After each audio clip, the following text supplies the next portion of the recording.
के पवित्र स्थान में उसकी स्तुति करो, उसकी सामर्थ से भरे हुए आकाश मंडल में उसी की स्तुति करो। उसकी पराक्रम के कामों के कारण उसकी स्तुति करो, उसकी अत्यंत बड़ाई के अनुसार उसकी स्तुति करो।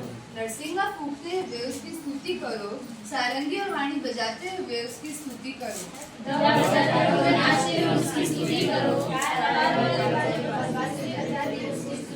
ऊंचे शब्द वाली झांझ बजाते हुए उसकी स्तुति करो, आनंद का शब्द वाली झांझ बजाते हुए उसकी स्तुति करो।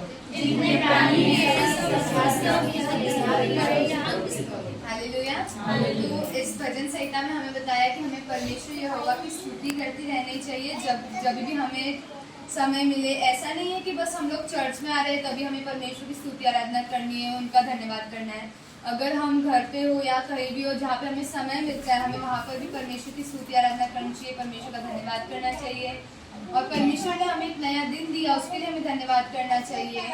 और जो हमें नई सांसें मिलती है हर रोज, उसके लिए हर एक सेकेंड के लिए जो हमें सांसें मिल रही है उसके लिए धन्यवाद करना चाहिए। हम सब यहाँ पे हेल्दी बैठे हैं बिना कुछ परेशानी के, उसके लिए हमें परमेश्वर का धन्यवाद करना चाहिए। आज कितने लोग हॉस्पिटल में इस टाइम पे, हमें थोड़ी पता है ना, हम लोग तो यहाँ पे एकदम सही सलामत चर्च में आए हैं, परमेश्वर की स्तुति आराधना कर रहे हैं। वैसे हमें हर जगह परमेश्वर की स्तुति आराधना करती रहनी चाहिए। इधर जैसे लिखा है कि नरसिंगा फूंकते हुए उसकी स्तुति करो, सारंगी और वाणी बजाते हुए स्तुति करो।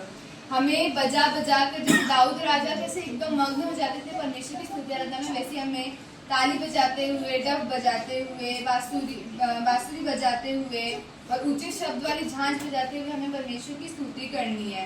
हमें परमेश्वर की हर वक्त स्तुति महिमा करनी है। दाऊद राजा की जैसे एकदम लीन हो जाना परमेश्वर की स्तुति आराधना में, कि हमें किसी की तरफ नहीं देखना, हमें बस परमेश्वर की ओर देखना है।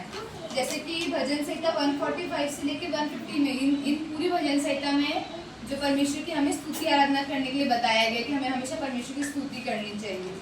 और लास्ट में बोलना चाहूंगी कि हमें परमेश्वर की स्तुति आराधना इसलिए करनी चाहिए क्योंकि वो आपका और मेरे स्तुति के सिंहासन पे विराजमान है, इसलिए हमें परमेश्वर की स्तुति आराधना करनी चाहिए। इन वचनों के द्वारा आप सबको आशीष मिले।